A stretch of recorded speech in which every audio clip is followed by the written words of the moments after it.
महाशिवरात्रि आ गई, लेकिन हमारे मूल और विश्वेश्वर अभी भी जलाभिषेक, पूजा पाठ, राग भोग से वंचित है। इतना ही नहीं, ज्ञानवापी सर्वेक्षण के दौरान वजू खाने में प्रकट हुए शिवलिंग की भी पूजा पाठ, राग भोग के मुकदमे के फैसले पर भी रोक लगाई गई है। सुप्रीम कोर्ट के निर्देश के कारण ज्ञानवापी के मुकदमे में फैसला नहीं आ पा रहा है।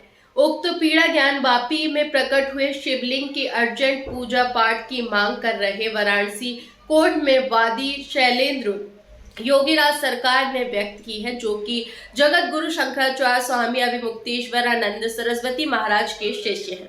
इसी बीच मुझे लगा कि न्यायालय की शरण में भी जाना चाहिए, तो हम इस समय न्यायालय की शरण में हैं, लेकिन मुझे लगता है कि न्यायालय में विलंब हो रहा है, इसलिए अतिशीघ्र मुझे आदि विश्वेश्वर डोली रथ यात्रा प्रतीक पूजा के लिए पूरे भारतवर्ष में मुहिम चलानी होगी। और अगर मुझे न्याय नहीं मिला तो अतिशीघ्र हम सुप्रीम कोर्ट में भी इस बात को कहेंगे कि जो ड्यूली प्रोटेक्शन के कारण हमारे आदि विश्वेश्वर की पूजा अर्चना को और राग भोग को रोका गया है, उस ड्यूली प्रोटेक्शन की सही व्याख्या करें और हमारे मूल आदि विश्वेश्वर की पूजा का अधिकार हम सनातनी को दिया जाए। इस बात को लेकर के हम सुप्रीम कोर्ट में भी एक याचिका दाखिल करेंगे।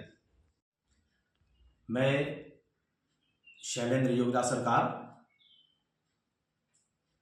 काशी में भगवान आदि विश्वेश्वर का जो मूल मंदिर है ज्ञानवापी मंदिर में, उसका जो सर्वेक्षण के दौरान शिवलिंग प्रकट हुआ था, उसमें मैंने काशी में के न्यायालय में एक मुकदमा किया हुआ है जिसका मैं वादी हूं।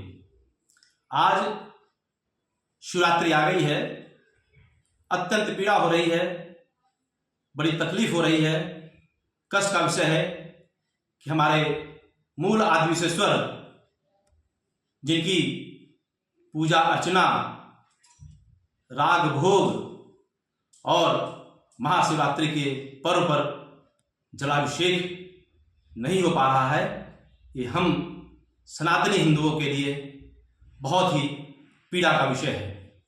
इतना ही नहीं, ज्ञानवापी का मुकदमा तो चल ही रहा था, इसी बीच में सर्वेक्षण के दौरान वजू खाने में शिवलिंग प्रकट हुआ, जिसके राग भोग और पूजा की मांग हमने वाराणसी के न्यायालय में किया। हमारा मुकदमा बढ़िया ढंग से चल रहा था, हमारा मुकदमा हियरिंग में था, फाइनल हियरिंग में था और उस मुकदमे में फैसला करीब आ चुका था।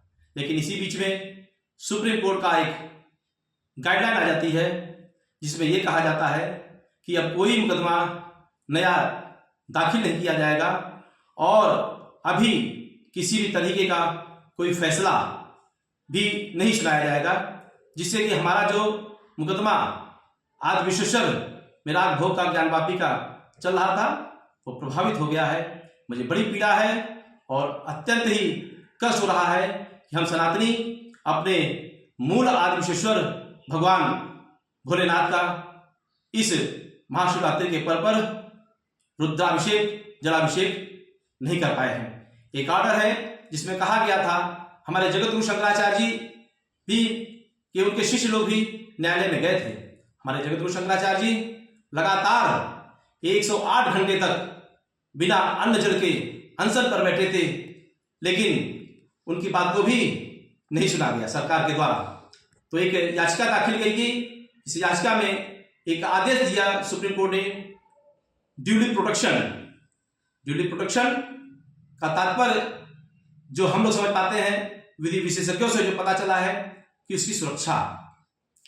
मैं ये कहना चाहता हूं कि अगर एक बच्चा 9 महीने का है और उसका प्रोटेक्शन Y+ श्रेणी की सुरक्षा के साथ कर दिया जाए, क्या बच्चा जीवित रहेगा? बच्चे का ड्यूली प्रोटेक्शन उसके दूध से होता है, उसके दूध से होगा तब वह सुरक्षित रहेगा, तब उसका संरक्षण होगा, तब वह जीवित रहेगा। और Y श्रेणी और Z+ श्रेणी की सुरक्षा कर देने से उस बच्चे की सुरक्षा नहीं हो पाएगी। इस तरीके से हमारी मूर्तियों में भी जो हमारे आधार हैं उनका भी प्रोटेक्शन पूजा से होता है, पाठ से होता है, जलाभिषेक से होता है, राग भोग से होता है।